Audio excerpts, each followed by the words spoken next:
പത്ത് രാജാക്കന്മാർ 4-ാം അധ്യായം 1 മുതൽ 34 വരെയുള്ള വാക്യങ്ങൾ. ഭരണ സംവിധാനം. സോളമൻ ഇസ്രായേൽ മുഴുവൻ്റെയും രാജാവായിരുന്നു. അവൻ്റെ പ്രധാന സേവകന്മാർ സാദോക്കിൻ്റെ പുത്രൻ അസറിയ പുരോഹിതനും ഷീഷയുടെ പുത്രന്മാരായ എലിഹോ റേഫും അഹിയായും കാര്യവിചാരകന്മാരുമായിരുന്നു.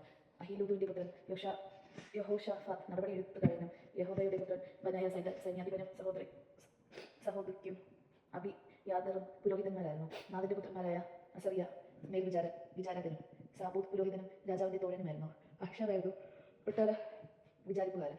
അടിമകളുടെ മേൽനോട്ടം അബ്ദയുടെ പുത്രൻ അദോനിറാമിന് ആയിരുന്നു. രാജാവിനും കുടുംബത്തിനും ഭക്ഷണത്തിന് സാധനങ്ങൾ എത്തിച്ചു കൊടുക്കാൻ സോളമന് ഇസ്രായേലിലാകെ 12 പേരുണ്ടായിരുന്നു.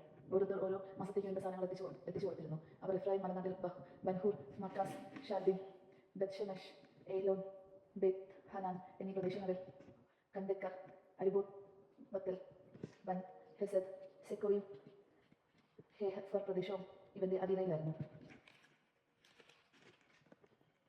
നഫാത്ത് ദോദ്രിൽ ബൻ സോളമന്റെ പുത്രി നഫാത്ത് ഇവന്റെ ഭാര്യയായിരുന്നു.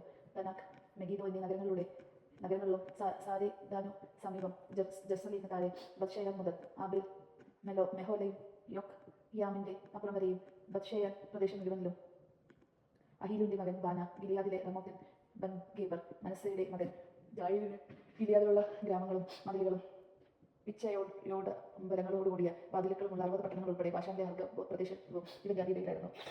മഹാനായിമ് ഇദ്ദോയുടെ മകൻ അഹിനാബാദ് നഫ്താലി പ്രദേശത്ത് അഹിബാദ് സോളമന്റെ പുത്രി ബസ്മത്ത് ഇവന്റെ ഭാര്യയായിരുന്നു. ആശേറിലും ബയാലോത്തിലും ഷൂഷായിയുടെയും മകൻ ബാന, ഇസക്കറിൽ പരുവായുടെ മകൻ യഹോഷാഫത്ത്, ബെഞ്ചമിൻ പ്രദേശത്ത് ഏലായുടെ മകൻ ഷിമയി, അമൂരിയ രാജാവായ സിഹോനും ബാഷാൻ രാജാവായ ഓഗും ഒരുമിച്ചിരുന്ന ഗിലായത് ദേശത്ത് ഇയയുടെ മകൻ ഗേബർ. കൂടാതെ യൂദയിൽ ഒരു അടിമയും ഉണ്ടായിരുന്നു. യൂദയിലും ഇസ്രായേലിലും ജനം കടൽ തീരത്തെ മണൽത്തരി പോലെ അസംഖ്യമായിരുന്നു. അവർ തിന്നും കുടിച്ചും ഉല്ലാസഭരിതരായി കഴിഞ്ഞു. യൂഫ്രട്ടീസ് നദി മുതൽ ഫിലിസ്തീനയുടെ നാട് ഈജിപ്തിന്റെ അതിർത്തിയും വരെ പ്രദേശങ്ങൾ സോളമന്റെ ഭരണത്തിന് കീഴിലായിരുന്നു. അവരുടെ ജീവിതകാലം മുഴുവൻ ജനം കാഴ്ചകൾ സമർപ്പിക്കുകയും അവനെ സേവിക്കുകയും ചെയ്തു. സോളമന്റെ അനുദിന ചെലവ് 30 കോർ നേർത്ത മാവും 60 കോർ സാധാരണ മാവും, കലമാൻ, പേടമാൻ, മ്ലവ്, കോഴി എന്നിവയ്ക്ക് പുറമെ കൊഴുത്ത 10 കാളകൾ, 20 കാലികൾ, 100 മുട്ടാടുകൾ ഇവയുമായിരുന്നു. യൂട്രഫസിന് പടിഞ്ഞാറ് തിഫാസ് മുതൽ ഗാസ വരെയുള്ള പ്രദേശങ്ങൾ സോളമന്റെ അധീനതയിലായിരുന്നു. യൂഫ്രട്ടീസിന് പടിഞ്ഞാറുള്ള എല്ലാ രാജാക്കന്മാരും അവന് കീഴ്പ്പെട്ടിരുന്നു. അയൽനാടുകളുമായി അവൻ സമാധാനത്തിൽ കഴിഞ്ഞു. സോളമന്റെ കാലം മുഴുവൻ ദാൻ മുതൽ ബേർഷബ വരെ യൂദയിലെയും ഇസ്രായേലിലെയും ജനം മുന്തിരിയും അത്തിയും കൃഷി ചെയ്ത് സുരക്ഷിതരായി ജീവിച്ചു. സോളമന് 10,000 കുതിര പടയാളികളും തേക്ക് കുതിരകൾക്കായി 40,000 പന്തികളും ഉണ്ടായിരുന്നു. മുൻപ് വന്ന സേവകന്മാർ ഓരോരുത്തരും നിശ്ചിത മാസത്തിൽ സോളമൻ രാജാവിനോടൊപ്പം ഭക്ഷിച്ചിരിക്കുന്നവർക്ക് ആവശ്യമായ സാധനങ്ങൾ എത്തിച്ചിരുന്നു. ഒരു കുറവും വരുത്തിയില്ല. അവർ കുതിരകൾക്ക് വേഗമേറിയ പടകുതിരകൾക്ക് വേണ്ട ബാർലിയും വെറ്റോളും മുറപ്രകാരം യഥാസ്ഥാനം എത്തിച്ചു കൊടുക്കുകയും ചെയ്തിരുന്നു. ദൈവം സോളമന് അളവറ്റ ജ്ഞാനവും ഉൾക്കാഴ്ചയും കടൽ തീരം പോലെ വിശാലമായ ഹൃദയം പ്രദാനം ചെയ്തു.